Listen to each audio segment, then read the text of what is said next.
everyone. I have decided to put another live video up today on making spaghetti squash lasagna. It's one of our most favorite meals. It's on plan. Most of you don't know me. And I have been on a health plan that I'm now coaching and since June 19th of last year. I lost 85 pounds right on it. And it involves making one lean and green meal a day. And this happens to be our favorite one, so I was making it. I'm having technical difficulties with other videos today, so we thought we'd start fresh and make you one. So what I do is when I buy spaghetti squash, I always buy two because they take a while to cook and we make a lot of recipes with them. Okay, so you cut them in half and then you use the scoop loop, which is the coolest little tool right here. This scoop loop is a silly little thing. You can make snowman cookies or flip-flop cookies, but that's not what it's for. What it's for is to scoop out spaghetti squash goop from the middle, or pumpkins, or that really gross stuff inside of tomatoes. When you cut a tomato in half, you can take out that stuff. So this little scoop loop, really recommend. This is ingenious. It's got serrated edges. It's nice. Okay, so you cut two spaghetti squash in half, put them down on a cookie sheet, put them in the oven for 400 for 35-40 minutes until they can poke and be, you can get through them with a fork. Then you flip them over, you let them cool, and 4 cups of them go in a smaller than a 9x13 pan, okay? And then what you do is you get Italian ground turkey, and you brown your ground turkey. And I did that on our stainless steel pan. This is an awesome pan. I use my mix and chop, and it just breaks up ground beef, it breaks up tomatoes, eggs, every kind of thing that you are breaking up, chopping up tomatoes in here, that kind of stuff. So you need 6 ounces of that, Italian ground beef. I didn't have Italian ground turkey, so I just used Italian seasonings. And we do have a whole pantry of seasonings that Pampered Chef offers. All right, from there, we are going to get a mixing bowl. Be right back. I'll show them the seasonings.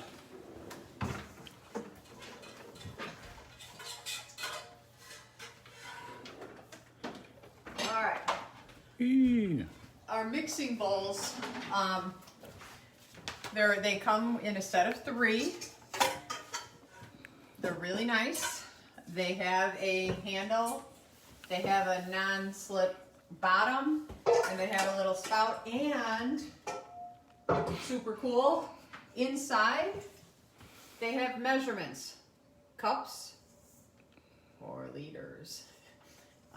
So anyway, I am going to put in here 8 ounces of part skim ricotta.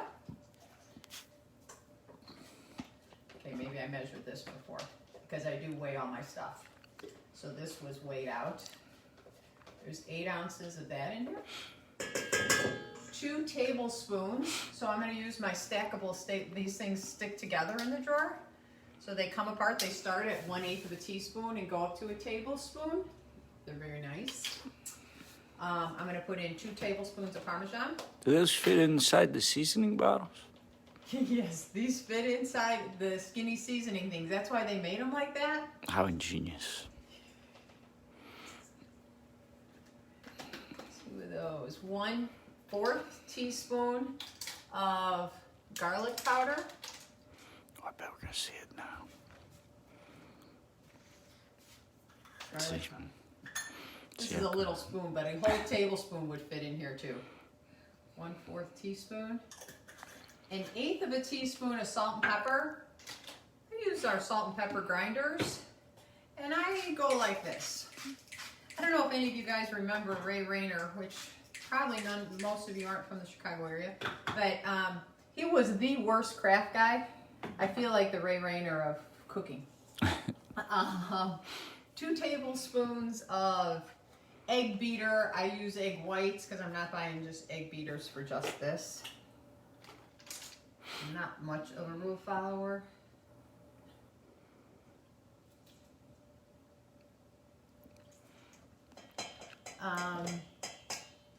And 4 ounces of reduced fat mozzarella cheese. Then I am going to use my mix and scrape spatula. These come in 3 sizes. These things are awesome because they mix. You see that?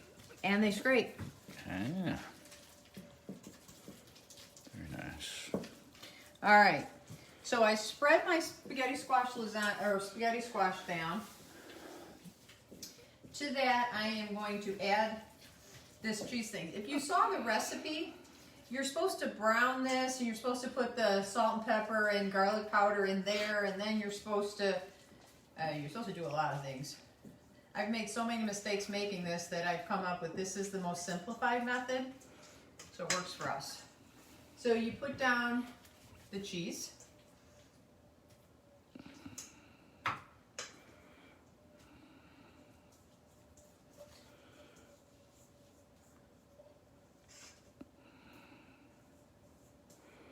And then you spread. Oh, these mixing bowls also come with lids that really clip on so they can stay fresh if you're taking things to parties or whatever. All right, and then we spread this guy around. So it should be a mix and scrape and spread, should be its name.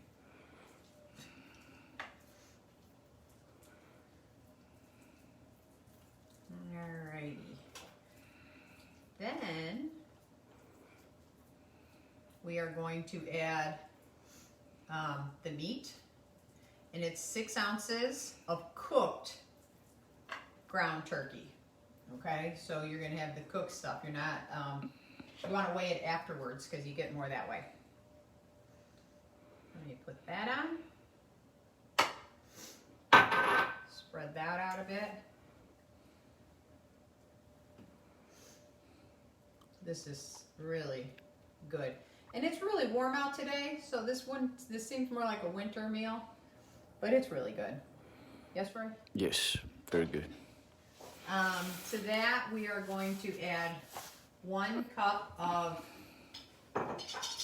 I use Rayo tomato basil. Show me that.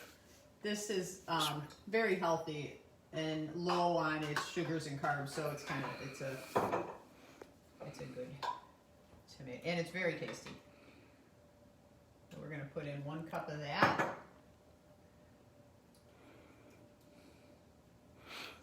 You should get sponsored by Rayo. Should.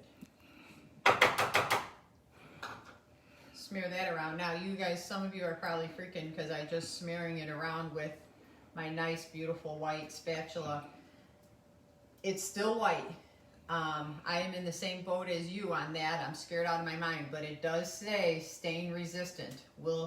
It hasn't turned red yet, so I'm still in the testing mode. All right, and that's it. I am going to bake this for 35 minutes at 400, and then I'm going to put another cup of mozzarella cheese on there and bake it for 25 more minutes, and then we're eating. And as far as the plan goes that I'm on, you eat 1/4 of this thing, so it's a big meal. You're eating a lot. So anyway, thanks. Enjoy.